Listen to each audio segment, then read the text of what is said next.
Haste. Hey, what's up guys? Today I'm gonna tell you a story of how I became a top Risk of Rain 2 speedrunner. So, for the past few weeks, I've been dabbling around in the Risk of Rain 2 speedrunning community, watching insane people beat the game in the fastest ways possible. Now, I've seen other people speedrun games, and it never really looked like something I would have had fun doing until now. So, I was browsing the fastest runs in Risk of Rain 2, and they were all insane. Probably times that I would never be able to beat, so I kept scrolling until I find the miscellaneous section, where I spot a category that piques my interest. Upon further inspection, I look at the leaderboards and see there are only 2 scores. Jackpot. Under the all artifacts any percent category, there are only 2 submissions, meaning to solidify myself as a top 3 speedrunner in all of Risk of Rain 2, I just had to beat the game. I didn't even have to compete with the other times because I was guaranteed a spot on the podium.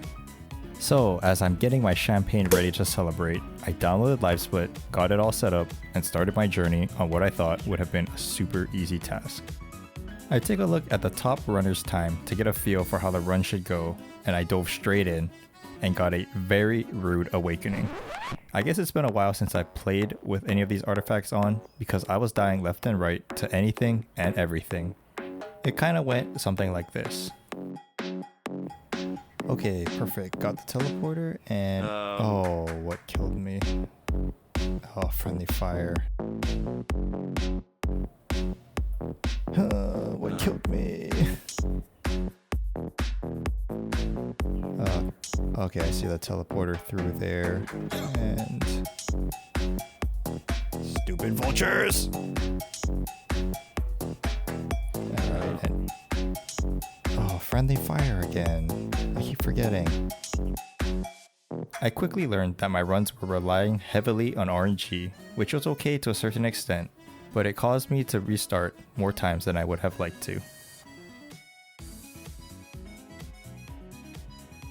Having the Artifact of Glass on meant that I would die in 1 or 2 hits depending on the mob, so it mattered on stage 1 which mob spawned.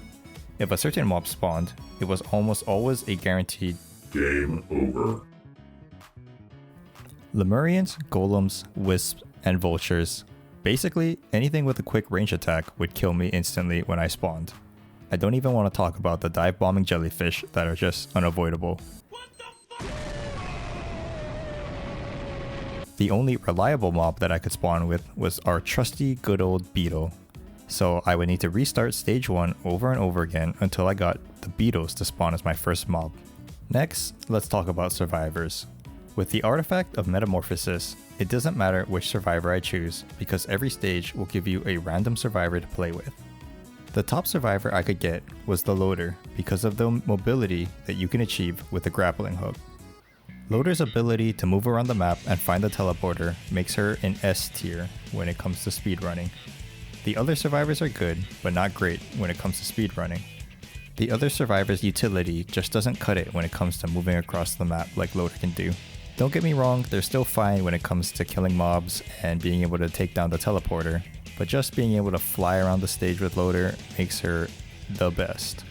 So because of that Artifact of Metamorphosis, our survivors are random, meaning to get a good time for our speedrun, we're gonna want to get Loader multiple times.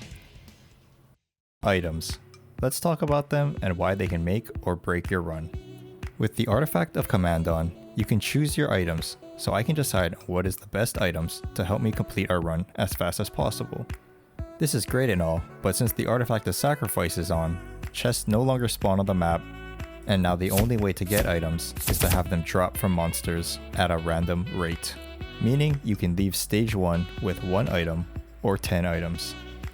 This just adds another factor of Mr. RNG into the run, but that's okay because we can make do with just 2 items. The Topaz Brooch and Razor Wire. These 2 items single-handedly make every teleporter 100 times easier. So how it works is that the Topaz Brooch gives you a small shield every time I kill a mob. The Razor Wire will do damage to enemies whenever I take damage, so it's a constant balance between gaining shields for kills and taking damage to those shields to kill even more mobs. Other items of important note are Paul's Goat Hooves, energy drinks, and the Red Whip.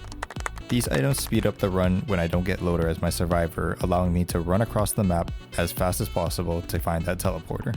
Gotta go fast. Gotta go fast. Gotta go faster, faster, faster, faster, faster. So I've talked about the RNG it takes to get a good survivor, mob, and items on stage 1, but I haven't talked about the most important part of speedrunning in Risk of Rain 2, Lunar Items.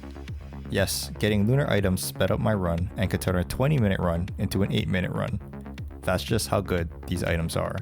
Blue portals to the bazaar can be opened by activating a new altar, so if I saw one on my way to the teleporter, I would activate it, ideally on stage 1. But you have a small chance that the blue portal will spawn without having to activate a new altar. This is a game changer.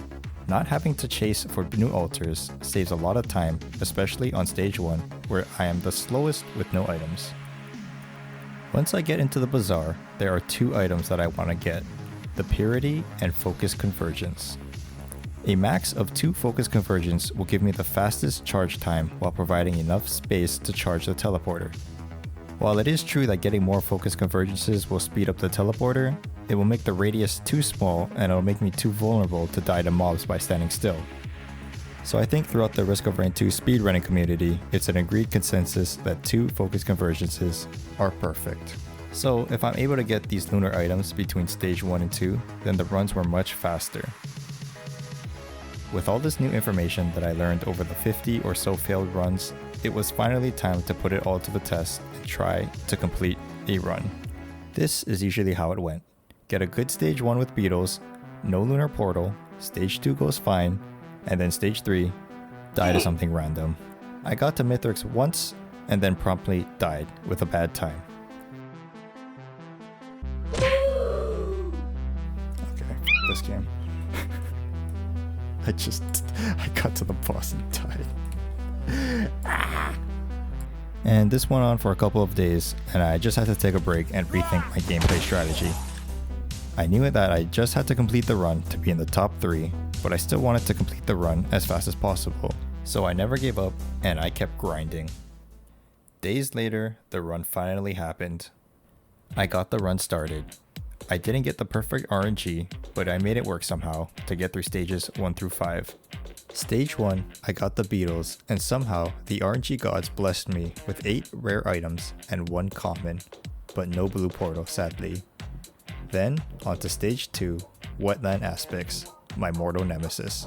I can never find the teleporter on this map, so I took the time to activate the new altar, which ended up slowing me down even more because of my failed accurate jumps. All the bitches love me cause I'm so fly, so fly, so fly. All the bitches love me cause I'm so fly, so fly, so fly. All the bitches Luckily, I was able to find the teleporter in a reasonable amount of time and made it off to the bazaar. so fly, so fly. All the bitches love me cause I'm so fly. Here, I was able to grab a Purity and 2 Focus Convergences.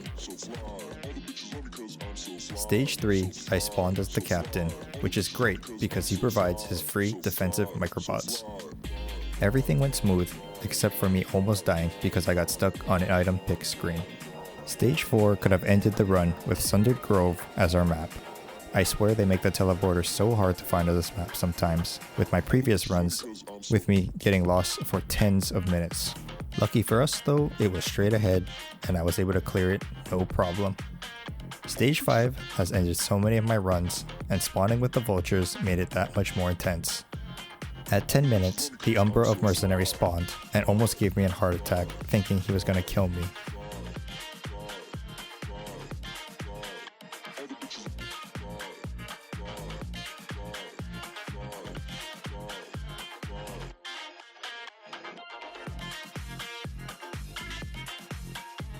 But he didn't, and I was able to get onto Mithrix. I didn't take any chances with Mithrix. I was unlucky to not get Loader, as she would have made flying across the Mithrix a breeze, so I ran the long way to avoid dying from jumping off the stage. And once again, I took no chances to dying. This added a lot of extra time, so on my way to Mithrix, I picked up an extra shaped glass, just for good measure, cause you know, why not, right? Now, my time to dance with the devil. I got to Mithrix and breezed through his first phase.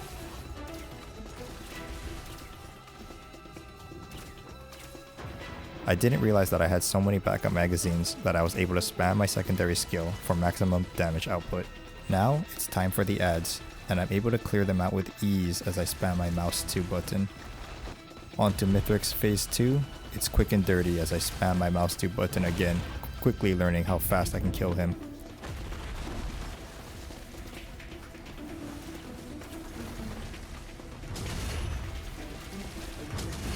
Now for the final phase.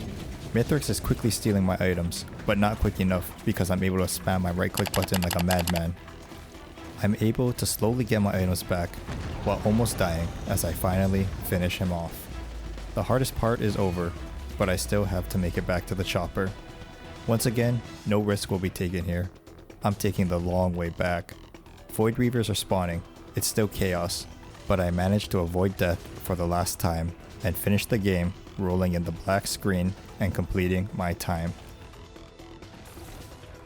18 minutes and 23 seconds.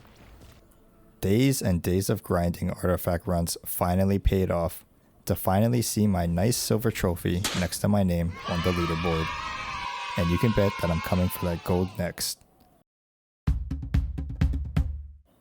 Hey, hope you guys like that journey we went on. I got a lot more content coming, so remember to subscribe if you want to see more. Thanks for watching, and I'll see you guys in the next one.